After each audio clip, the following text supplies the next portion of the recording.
여러분 따라하세요. 감사, 역전의 기적. 오늘 저는 감사, 역전의 기적이라는 제목으로 하나님의 말씀을 전하겠습니다.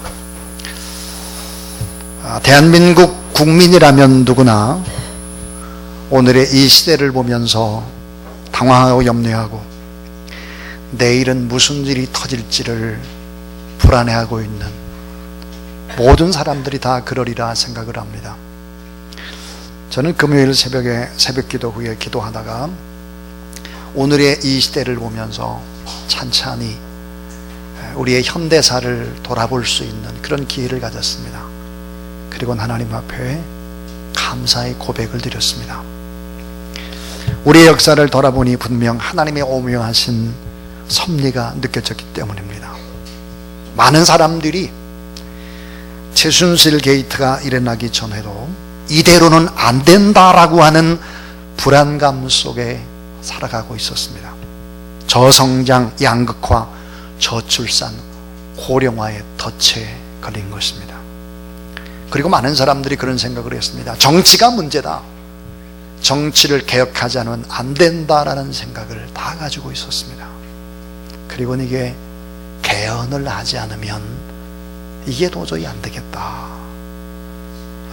그러나 이 개헌이 정말 지지부진하는 그런 상태였습니다.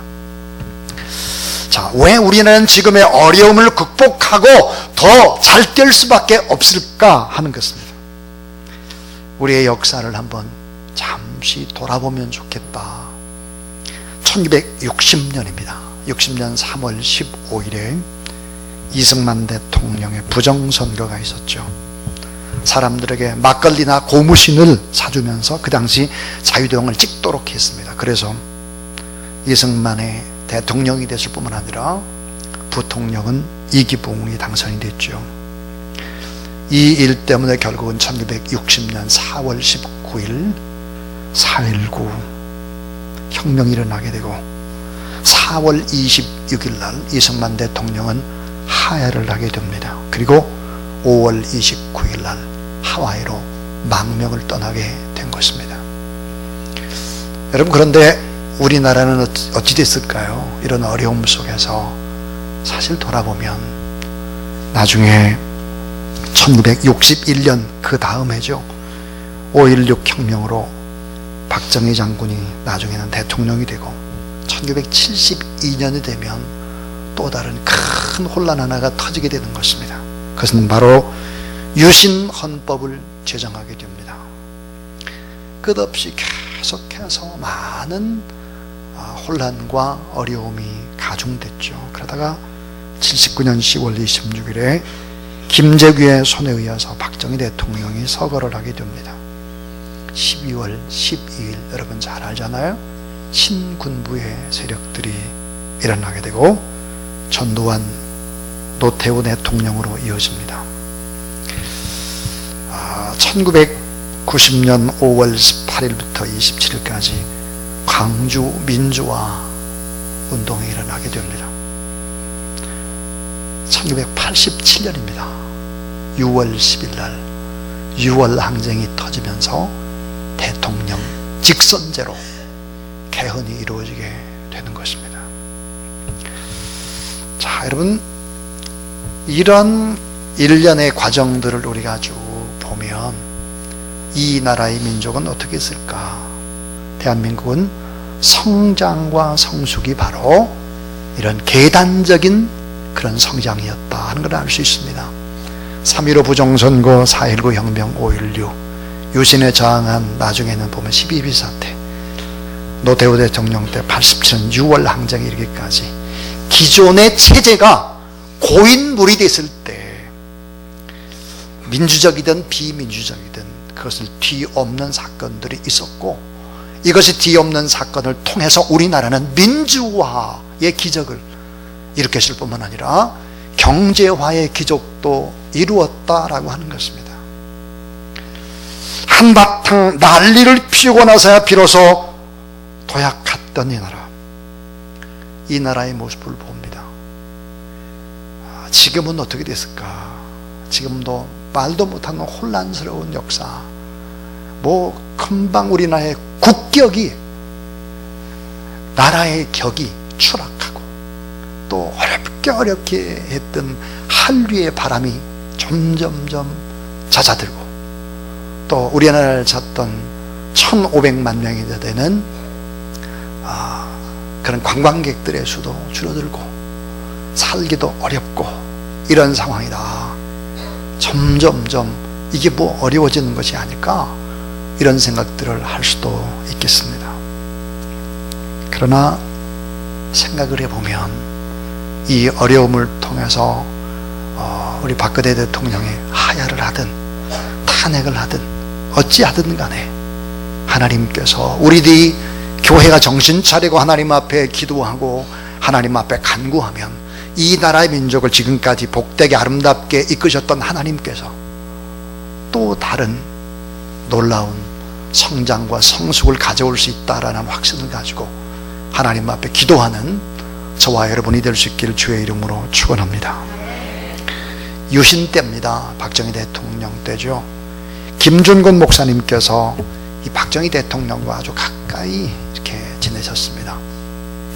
제자인 목사님 한 분이 이렇게 김준곤 목사님한테 따진 거예요. 목사님, 학생들이 감옥 가고 피투성이가 돼서 고통받고 있습니다. 어떻게 학생들을 핍박하는 대통령과 목사님 가까이 지낼 수 있습니까? 그때 목사님의 답변은 이러했습니다.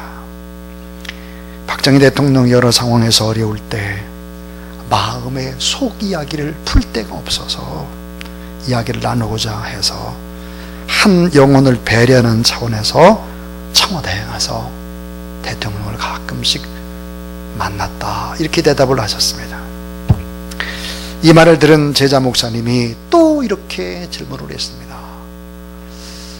목사님, 왜 일본에서 버리는 폐기물을 한국이 받아들여야 합니까?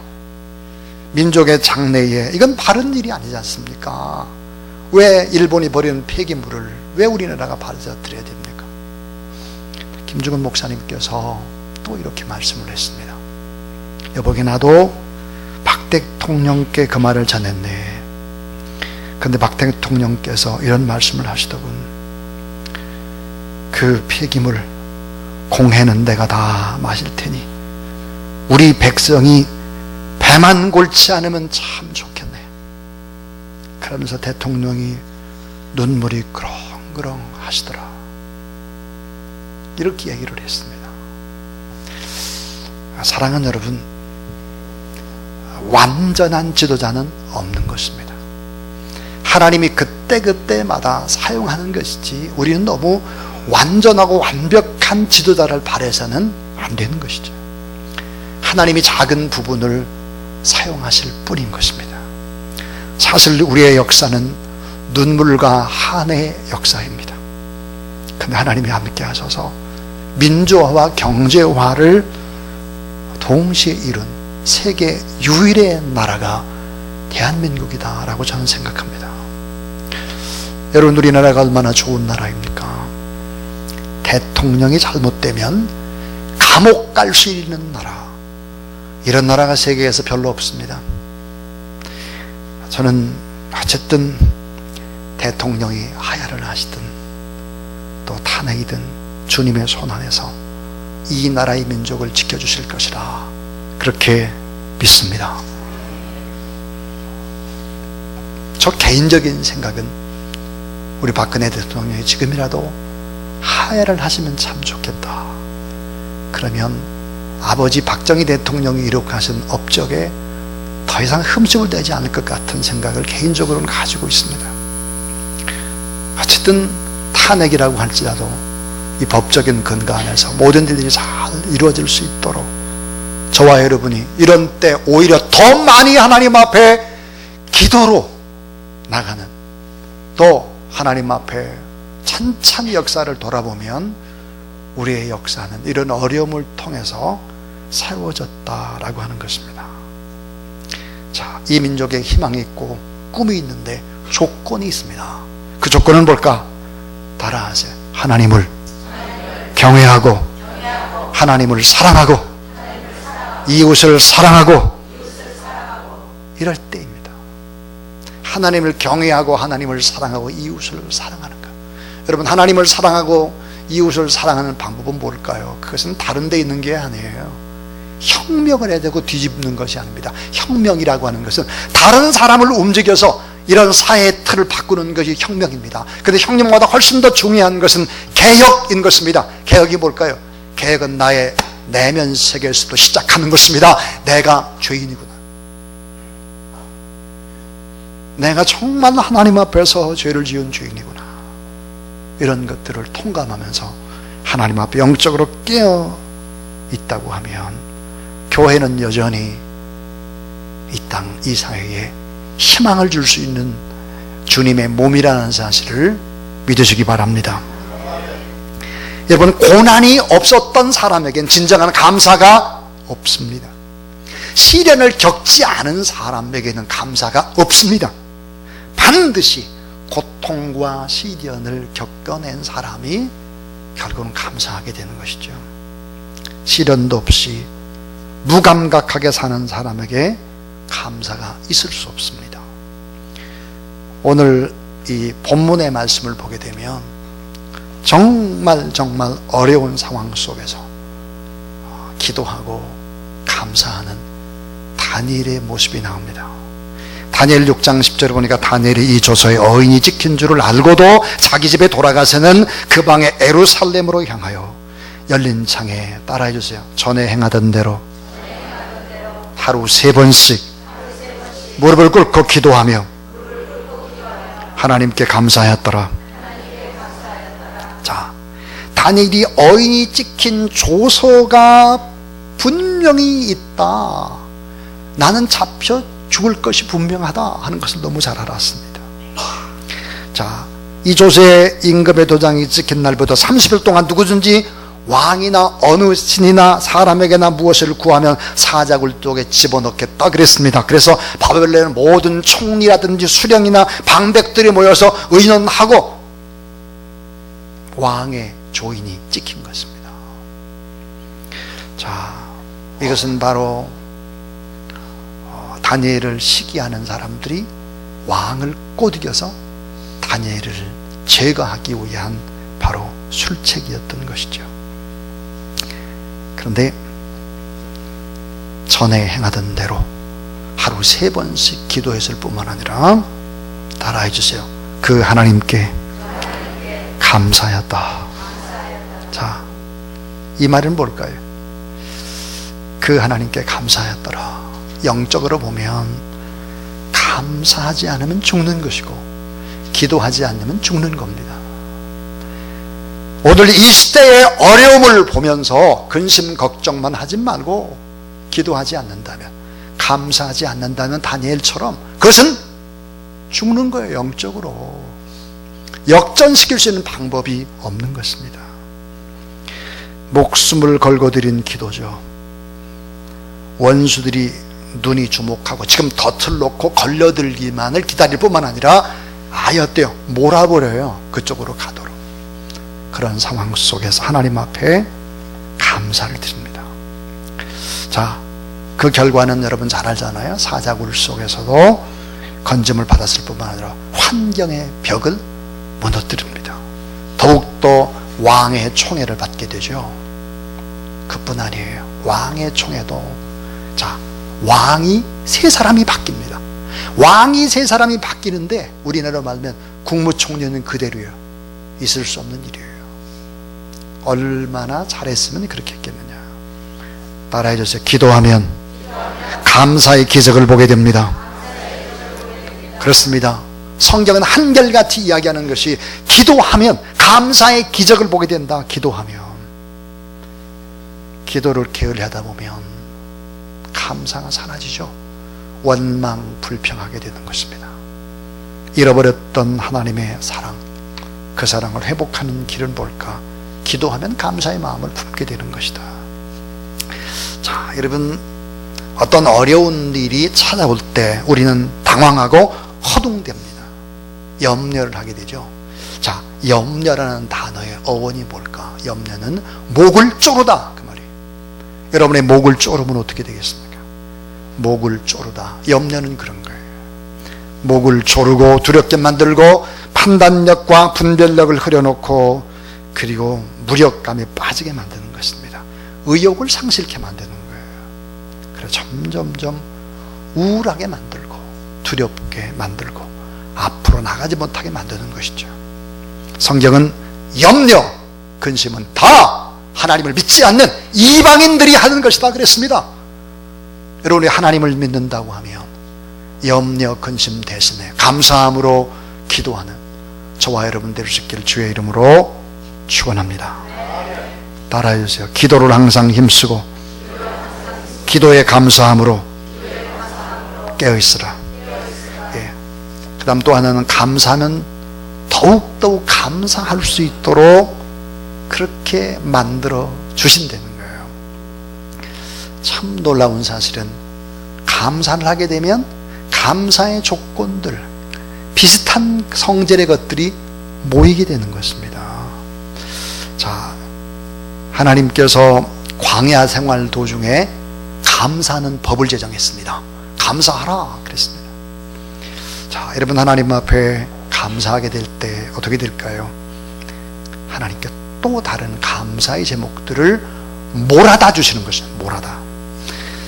자, 하나님이 광야 생활 도중에 메추라기 떼를 몰아다 줬습니다. 메추라기가 예를 들어서 비둘기 같은 참새의 종류보다 조금 더 큰 그런 종류의 새인데 이 새 한 마리를 우리가 공중에서 잡는다고 생각할 때 도저히 못 잡을 것입니다. 그런데 어때요? 몰아다 줬다고 그랬어요. 하나님께서 몰아다 줬어요. 내 인생의 광야 시절을 우리가 어떻게 보낼 것인가, 내가 무명 시절을 어떻게 보낼 것인가, 또 삶이 어려울 때 어떻게 보낼 것인가. 여러분, 우리가 하나님 앞에 기도하고 감사하면 하나님이 축복을 몰아다 주신다는 사실을 믿으시기를 바랍니다. 사도 바울은 옥중에서 늘 힘있게 복음을 외쳤습니다. 그 외친 복음이 뭘까? 희락의 복음입니다. 감사의 복음입니다. 십자가에서 다 이루신 대속의 복음이요 은혜의 복음이면서 동시에 하나님 앞에 늘 언제나 감사하고 찬양하는 복음이었습니다. 마지막 결론은 따라하자. 감사는 기적을 창조하는 능력입니다. 감사는 기적을 창조하는 능력이다 그랬습니다. 보통 이제 이 시대가 다 위기다 그래요. 여러분, 위자가 뭡니까? 위험의 위입니다. 위험할 위. 기는 기회의 기입니다. 기.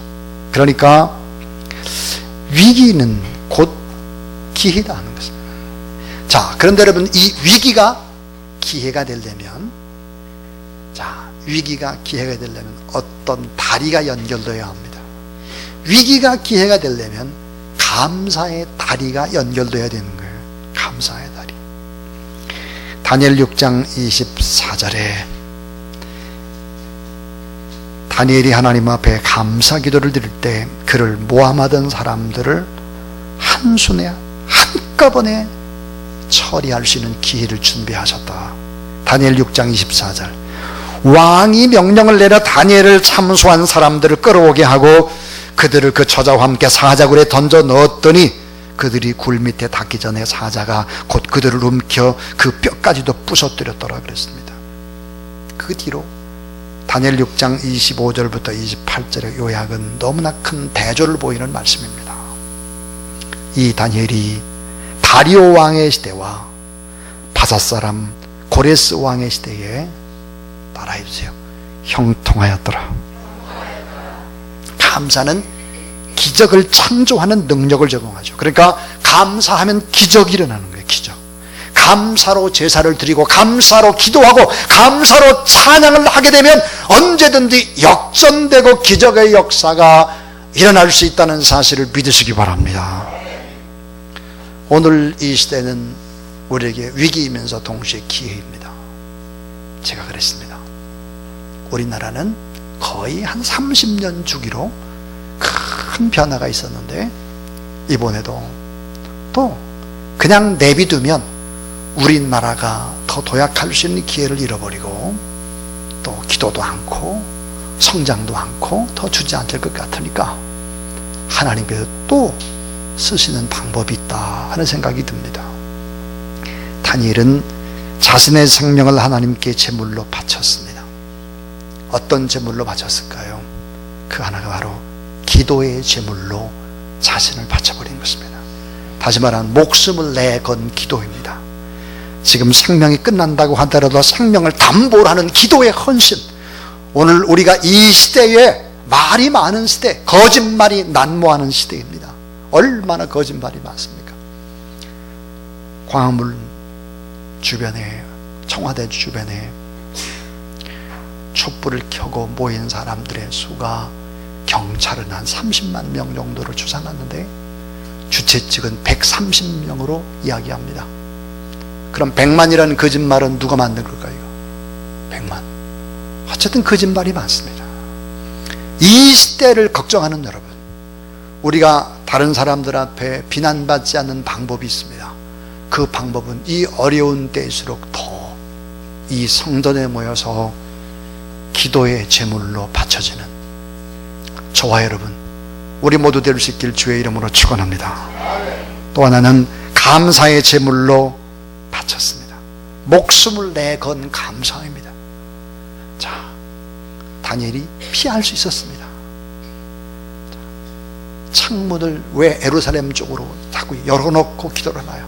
닫고 기도할 수 있고, 밤에 홀로 골방에서 기도할 수 있고, 30일 기도, 나중에 지나고 난 다음에 기도할 수 있지만 그 방법을 택하지 않았다는 거예요. 이건 목숨을 내건 감사입니다. 지금 내가 죽는다고 할지라도 하나님 앞에 감사하고, 지금 이 상태에서 감사한다. 감사의 제물인 것입니다. 기도와 감사가 연결이 되면 능력이 나타나게 되는 것입니다. 참 부족함을 알면서 부유하신 하나님을 높여다 보면, 연약함을 알면서 강하신 하나님을 붙잡으면 그 사람이 부자요, 그 사람이 강한 자인 것을 믿으시기 바랍니다. 이 세상에 가장 부유한 사람, 부유하신 하나님 아버지와 동행하는 자요, 이 세상에 가장 지혜로운 성도는 누굴까? 지혜와 권능의 아버지 하나님과 함께 하는 것이죠. 또 이 세상에 가장 능력 있는 성도는 누구입니까? 아버지 하나님 앞에 기도하고 감사하는 것입니다. 그러면 이 시대는 변하게 될 것입니다. 우리 하나님 앞에 기도의 제물로, 감사의 제물로 이 시대를 위해서 기도하는, 그래서 다니엘과 같은 그런 총리가 세워지고 요셉과 같은 위대한 일꾼이 세워져서 이 나라의 민족이 새롭게 되어지기를 주님의 이름으로 축원합니다.